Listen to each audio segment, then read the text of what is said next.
Tu veux pouvoir tout maîtriser en immobilier avant de te lancer, et en réalité, c'est pour ça que tu bloques.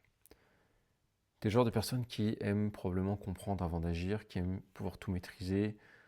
Tu lis peut-être des livres sur l'immobilier, tu te formes, tu regardes des vidéos, tu fais des comparatifs, tu scrolles sur des annonces, etc. Tu veux vraiment tout maîtriser à 100%, et c'est exactement pour ça que tu bloques depuis des mois, voire peut-être des années. Dans cette vidéo, je vais te montrer pourquoi cette mentalité qui te sert énormément dans la vie de tous les jours, elle te dessert au contraire totalement dans l'immobilier, et comment c'est en train de te coûter un manque à gagner énorme sur le long terme.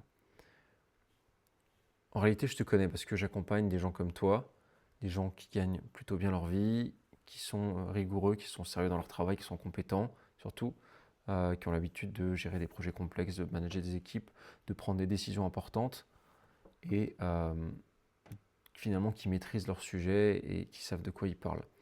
Et c'est cette rigueur qui t'a amené là où tu es aujourd'hui, et c'est une très bonne chose. Et naturellement, tu veux appliquer cette même rigueur, cette même discipline à l'immobilier.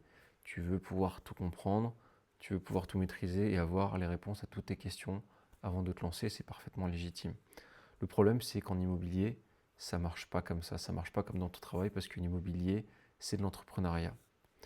Tu te dis que tu te lanceras quand tu seras prêt, quand tu auras compris la fiscalité à 100%, qui est un sujet assez complexe qui fait peur à beaucoup de monde, quand tu auras analysé tel ou tel secteur ou ton marché à 100%, quand tu sauras comment négocier, comment monter un dossier bancaire, etc. En fait, finalement, quand tu seras sur ton coup à 100%. Mais en réalité, ce moment, il arrive jamais. Résultat, tu te lances jamais. Parce que l'immobilier, c'est pas un examen que tu passes, tu vas pas être noté. Il n'y a pas un moment où tu as fini d'apprendre, c'est un apprentissage continuel. Et tu apprends surtout sur le terrain. C'est un métier de terrain, comme toute entreprise dans la vie. Le marché change, les taux changent, les règles fiscales changent. Chaque bien est différent, chaque étape du processus est différente, chaque situation est unique, et tu ne peux pas tout faire entrer dans une seule et même case. Tu auras beau lire 30 livres, regarder 200 vidéos, suivre 10 formations, tu ne seras jamais prêt à 100% tant que tu ne te seras pas lancé.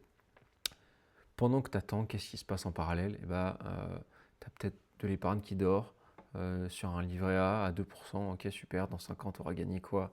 3 000 à 4 000 euros. Bravo, mais en attendant, toutes les opportunités, elles te passent sous le nez. Ce bien que tu as vu il y a peut-être 6 mois, peut-être qu'aujourd'hui, il a déjà été vendu par quelqu'un qui a su se lancer, qui a osé franchir le cap, et peut-être qu'il a pris déjà 10% aujourd'hui. Et le pire, c'est que chaque mois qui passe, c'est un mois de loyer que tu aurais pu encaisser, c'est un mois de patrimoine de capital que tu aurais pu rembourser. Euh, pour donner des chiffres concrets, sur un bien à 200 000 euros sur 20 ans, chaque mois qui passe, tes locataires vont te rembourser environ 500 euros de capital. Peut-être un peu plus, peut-être un peu moins. Donc dis-toi que un an d'hésitation, c'est 6 000 euros qui partent en fumée, c'est 6 000 euros de patrimoine que tu n'auras pas construit, et peut-être même que quelqu'un d'autre aura construit à ta place. Donc c'est ça le vrai coût du je veux pouvoir tout maîtriser avant de me lancer, et c'est ça qui coûte très cher sur le long terme.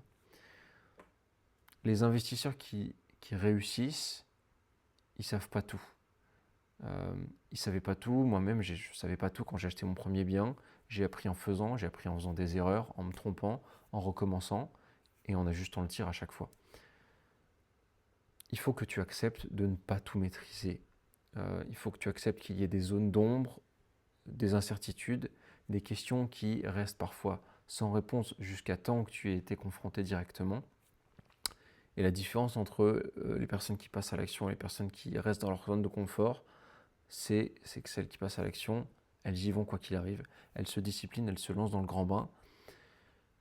Et finalement, il suffit de maîtriser peut-être 70% du sujet pour pouvoir se lancer sereinement. Les 30% restants, finalement, tu les apprendras sur le terrain et en situation réelle.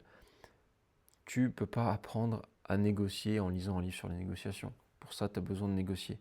Tu ne peux pas apprendre à gérer un locataire tant que tu n'auras pas fait des visites et tant que tu n'auras pas appris à rédiger un bail et à répondre à toutes leurs attentes. Tu ne peux pas apprendre à analyser un bien tant que tu n'auras pas fait de visite. Oui, tu peux faire une analyse sectorielle et macro depuis chez toi, mais tant que tu ne seras pas allé voir sur le terrain, tant que tu n'auras pas discuté avec les acteurs locaux d'un système macroéconomique, tu ne sauras pas réellement le faire. Le savoir théorique, donc, c'est 70%, 30% c'est de la pratique, et en fait, c'est l'expérience qui va te manquer pour justement mener à bien tes opérations sans encombre. Donc, il faut que tu saches, et je suis sûr que tu le sais déjà, que tu ne seras jamais 100% prêt et que tu dois y aller. Tu dois te forcer à passer à l'action. Oui, ça fait peur, mais une fois que tu es lancé, la machine est lancée, et ensuite, ça déroule. Et finalement, je vais te dire pourquoi tu bloques encore. La vraie raison dans tout ça, c'est pas tant que tu as peur de ne pas tout maîtriser, c'est que tu as peur de prendre une mauvaise décision, une décision qui peut te coûter cher, qui peut te faire perdre beaucoup. Tu as peur peut-être de perdre de l'argent, tu as peut-être peur qu'on te prenne pour un con, tu as peut-être peur de décevoir des proches, tu as peut-être peur de prouver finalement de ne pas prouver que tu es capable de le faire. Et tu te caches derrière, je veux encore savoir, je veux encore maîtriser, je veux apprendre encore ci, encore ça, je veux encore analyser, je veux être sûr de moi. Mais c'est une excuse de confort qui est là pour ne pas affronter la vraie peur. Donc en réalité, tu n'as pas besoin de plus d'informations, tu n'as pas besoin d'une formation supplémentaire, tu n'as pas besoin de calculer grâce à un autre simulateur ou je ne sais quoi sur je ne sais quel site. Ce dont tu as besoin, c'est de quelqu'un qui te dise finalement c'est bon, t'en sais assez, c'est bien, tu as les clés nécessaires, tu as les compétences, tu as l'intelligence pour réussir, alors vas-y. Tu as besoin de quelqu'un qui valide tes décisions finalement, quelqu'un qui comble ces 30% de passage à l'action, ces 30% d'expérience qui te manquent. Quelqu'un qui a déjà fait le chemin, qui va éviter les erreurs. Et donc c'est absolument pas une question de compétence parce que tu as probablement toutes les cartes en main pour pouvoir débuter. C'est une question de confiance, et la confiance, elle s'acquiert et elle ne vient pas en restant tout seul surtout. J'en ai déjà parlé dans une précédente vidéo sur l'importance et la puissance du réseau en immobilier, et même dans la vie de tous les jours. Le réseautage, c'est ça qui t'amène toutes les bonnes opportunités sur la table. Le jour où tu vas comprendre que tu n'as pas besoin de tout maîtriser, juste d'être bien entouré, ce jour-là, ça va vraiment tout te débloquer. Tu vas arrêter de scroller, tu vas arrêter d'accumuler des connaissances sans passer à l'action, des connaissances que tu n'utiliseras pas, qui vont rester dans un coin de ta tête et qui vont absolument pas être mises à profit ni optimisées. Tu vas peut-être faire ta première opération bientôt. Oui, elle va être imparfaite. Oui, tu vas faire des erreurs, mais ça va être concret, ça va être du réel, ça va être du vécu et tu vas apprendre. Tu vas apprendre et te rendre compte que finalement, c'était pas si compliqué, que tu étais capable de le faire depuis le début, juste que tu avais besoin de quelqu'un pour te le confirmer et pour te pousser un peu en avant.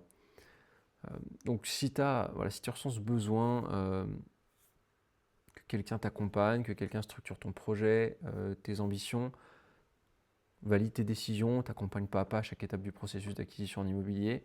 Moi, c'est exactement ce que je fais au quotidien. J'accompagne des gens comme toi. On part d'une base comme un bilan patrimonial où on définit la stratégie long terme, les objectifs à court, moyen, long terme. C'est du sur-mesure. Je les emmène donc du bilan patrimonial jusqu'à l'encaissement de leur premier loyer de manière sécurisée et rentable et surtout alignée avec leurs objectifs en immobilier et même dans leur vie de tous les jours. Donc pour ça, je t'invite à rejoindre mon canal WhatsApp qui est en description. Je partage régulièrement du contenu de valeur, des réflexions, des analyses. J'entre vraiment en détail sur des sujets poussés, des sujets très spécifiques. C'est gratuit, c'est sans engagement, le lien est en description. Et si jamais tu connais quelqu'un qui est comme ça, du genre à vouloir tout maîtriser avant de commencer, envoie-lui cette vidéo. Ça pourrait peut-être être le déclic pour qu'il puisse enfin passer à l'action et enfin changer de cap et franchir une nouvelle barrière, une nouvelle croyance limitante. On se dit à la prochaine. Je te souhaite de passer une très bonne journée et on se rejoint sur le canal.